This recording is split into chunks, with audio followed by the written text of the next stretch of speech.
You're listening to the Financial Source podcast on YouTube. Hi, everyone, and welcome to the Financial Source podcast.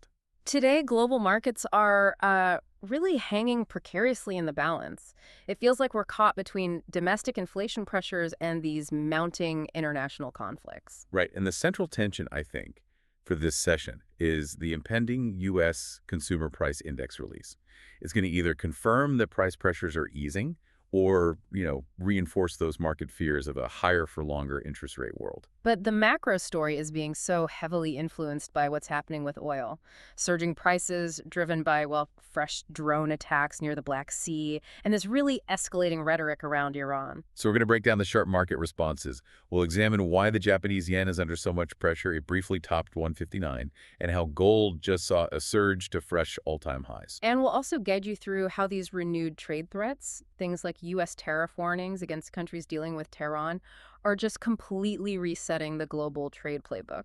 Okay, let's get into it. So let's start with that domestic driver, the one that's keeping the Federal Reserve and, let's be honest, all of us traders awake at night.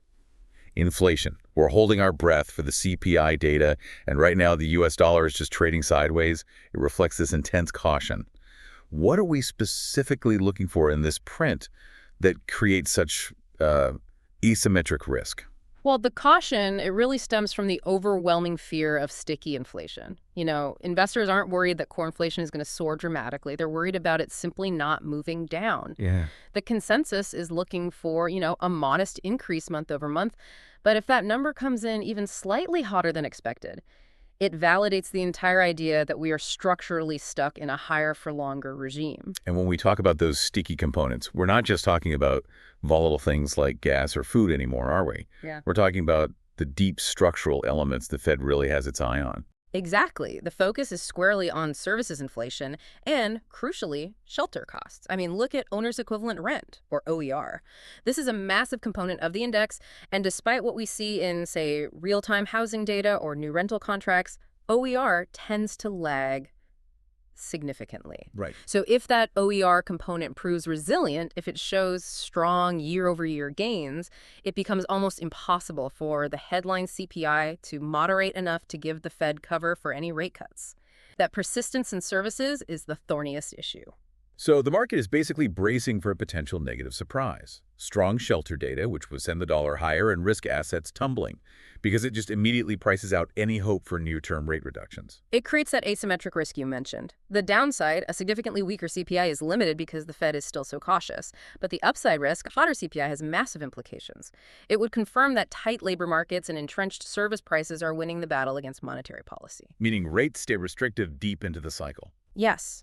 And that dollar stability we're seeing right now, it's just a measure of disbelief that inflation has truly been vanquished. And while the dollar waits for its fate, one major currency is clearly losing its battle: the Japanese yen. The dollar-yen exchange rate just punched through 159, marking a fresh multi-decade low. Historically, that 160 level has been the line in the sand, where the Ministry of Finance has stepped in to intervene. What's fundamentally changed that's letting the yen test this so aggressively now? Well, traditionally, the weakness is explained by that massive interest rate differential. You have the Bank of Japan with its ultra-low rates, while the Federal Reserve holds rates high. But this latest surge past 159, it's heavily influenced by political risk and market speculation about a snap election. I would have thought political action usually leads to currency strength if it signals stability or reform. How does the possibility of an election lead to yen weakness? That's a critical distinction. The current concern isn't just about stability, it's about fiscal discipline.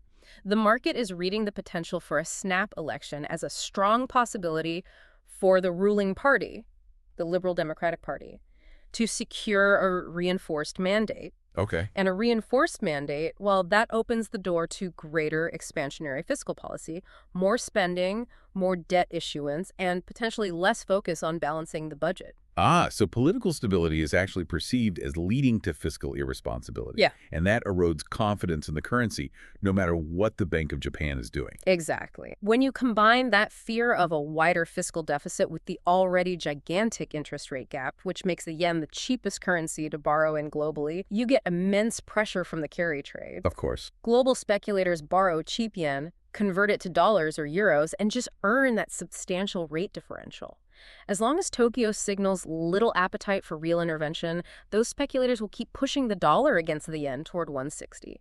They're testing the limit of political tolerance. And we have seen mixed signals from Tokyo. I mean, they've acknowledged shared concerns with the U.S. Treasury about volatility, but they haven't explicitly signaled an imminent move. Do they even have the political will to intervene, given the massive cost? Oh, they absolutely have the capacity. They're holding trillions in reserves. The question is, does the benefit of a temporary intervention outweigh the cost if the fundamental policy divergence remains? Good point. Any intervention right now would be fighting the Federal Reserve, essentially burning reserves to maintain a level the market views as unsustainable, unless the Bank of Japan actually tightens rates, which they seem extremely reluctant to do. They're really between a rock and a hard place.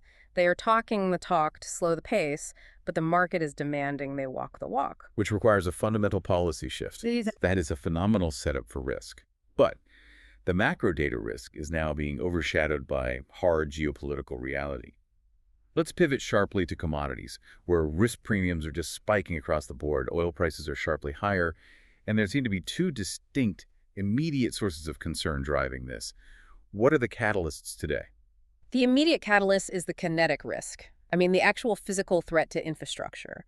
We've seen verifiable reports of drone attacks targeting oil tankers and infrastructure near the Black Sea, specifically around the Caspian Pipeline Consortium, or CPC. Terminal, and the CPC is vital, right? It's a vital artery for Kazakhstan and Russian oil exports.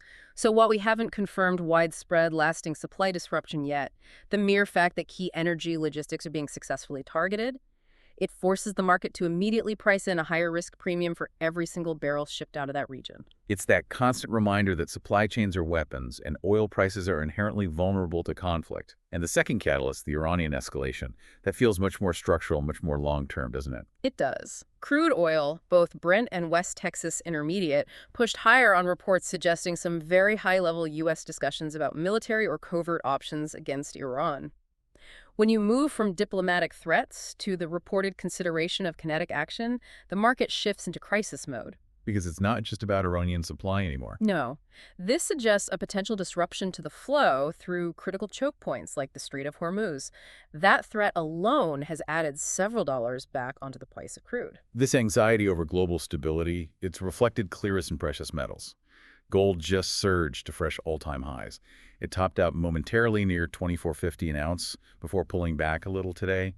Is that pullback just profit-taking, or is the underlying narrative changing? Oh, it's classic technical profit-taking ahead of major risk events like the CPI print, the old buy the rumor, sell the fact phenomenon. But you hit on the crucial point. The underlying narrative is exceptionally bullish. Gold is thriving on three key factors: central bank buying, inflation hedging, and geopolitical insurance. Let's delve into that central bank buying for a second. We know nations are accumulating gold, but why is this trend so powerful right now? What's fascinating here is the de-dollarization narrative. Many central banks, particularly in emerging markets, are diversifying away from holding large volumes of U.S. treasuries. And it's largely for geopolitical reasons. They're fearing sanctions, similar to what we saw imposed on Russia. So they see gold as a neutral asset. A sovereign asset, exactly, divorced from the political control of any single Western power. This structural shift in reserve management provides a powerful long-term floor under gold prices that just didn't exist a decade ago. It's not just a hedge against instability, it's a hedge against the monetary system itself. That's a much deeper insight than just calling it a generic hedge. But while gold thrives on fear, the industrial side of commodities is showing hesitation, right? I'm thinking specifically about copper. Absolutely. You see a clear divergence. Gold and silver, the defensive assets, are surging, but copper traders are cautious. Copper, often called Dr. Copper because it's supposed to forecast economic health, is highly dependent on the global growth outlook, and particularly on China. And what specifically is giving copper traders pause right now? It really boils down to disappointing manufacturing data and that protracted slump in China's property sector. And while Beijing has signaled fiscal stimulus, the rollout has been, slower and less impactful than the market initially hoped. I see. On top of that, global copper inventories, particularly on the London Metal Exchange, remain relatively ample. This suggests physical demand just hasn't yet caught up to that bullish long-term supply scarcity story. So copper is tied to a growth outlook, which is still being questioned, while gold is tied to fear, which is abundant. That distinction perfectly summarizes where the risk is concentrated. Let's move to the third major theme, the return of trade tension. This connects the geopolitical risk directly back to the global economy. It feels like the trade war is back and tariffs are the weapon of choice. That's right. If we connect this to the bigger picture, the geopolitical friction is manifesting as economic warfare. It's forcing multinational companies to completely overhaul their supply chain strategies. We have two major tariff developments that demand attention. Let's start with China's action on solar energy. Right. So China finalized substantial anti-dumping tariffs, reaching up to, I think, 113.8% on U.S. and South Korean solar polysilicon imports. And they extended them for another 5 years. This isn't about broad trade. This is strategic high-tech industrial policy. Right. Polysilicon is the key ingredient. It's the foundational material for solar panels. China is protecting its dominant domestic manufacturing base while taking direct aim at foreign competitors in a crucial green energy sector. It signals that strategic competition is overriding any free trade principles. And the second development involves Washington escalating its sanctions stance against Tehran. This introduces massive secondary sanctions risk for companies everywhere. This is perhaps the most significant structural risk introduced this week. President Trump warned that any country caught dealing with Iran will now face a punitive 25% tariff on all their trade with the U.S. Wow. It's a dramatic expansion of secondary sanctions, using trade access as a punitive tool. Can you just explain the operational impact of a secondary sanction like that? It sounds like the definition of long-arm jurisdiction, forcing every company in the world to choose a side. It absolutely is. It forces governments and multinational corporations into an impossible choice. Let's say a major European manufacturer uses Iranian oil or deals with an Iranian entity for some component.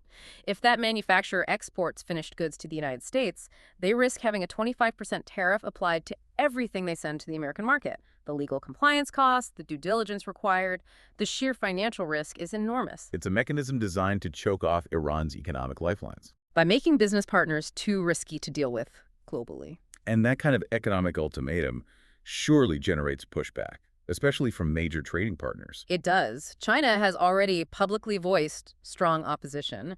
They condemned what they call unilateral sanctions and the overreach of long-arm jurisdiction. This signals a growing tension over global trade enforcement. The U.S. is weaponizing market access, and other major powers see this as a dangerous erosion of international trade norms. So it becomes a major source of friction between Beijing and Washington. A major source of diplomatic and economic friction, yes. Amidst all this aggressive tariff talk, we did see a few small glimmers of diplomatic cooperation, suggesting not everyone is purely focused on conflict. That's an important counterbalance. The tentative positives were highly strategic, though. They were focused on securing essential inputs.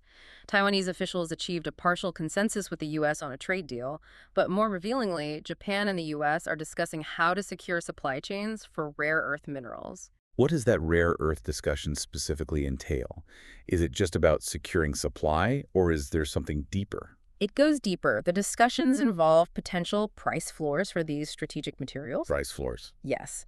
And why would two major economies discuss setting a price floor? Because they're trying to incentivize non-Chinese production and guarantee supply security, even if it means paying a higher non-market price. It shows that cost efficiency has been completely supplanted by strategic resilience as the primary driver of global trade policy. So putting it all together, what does this complex, mixed sticky, inflation, geopolitical oil risk, the weaponization of trade, what does it ultimately mean for broader risk sentiment in markets right now? The market is fundamentally trying to reconcile three contradictory forces. On one side, corporate fundamentals remain strong and nominal growth is resilient. But on the other side, you have rapidly increasing geopolitical tail risk from the Black Sea to Tehran. You have persistent domestic inflation uncertainty and the very real threat of fracturing global trade rules via tariffs. So the outcome is this cautious, defensive posture. Volatility is skewed entirely toward external macro and political headlines. Exactly. Investors are prioritizing safety. It's why gold is surging and why volatility is elevated. They're bracing for the next headline from the Federal Reserve or the Strait of Hormuz or Washington's tariff office rather than focusing on predictable earnings growth. Right. So in sum, markets are heading into the CPI release, navigating a truly complex terrain. Oil's rebound, that extreme yen weakness, It's all setting a deeply cautionary tone. Policy credibility, protectionism, global security, they're all back in sharp focus. And if you look at that focus on rare earth supply chains between Japan and the US, it really brings home the point.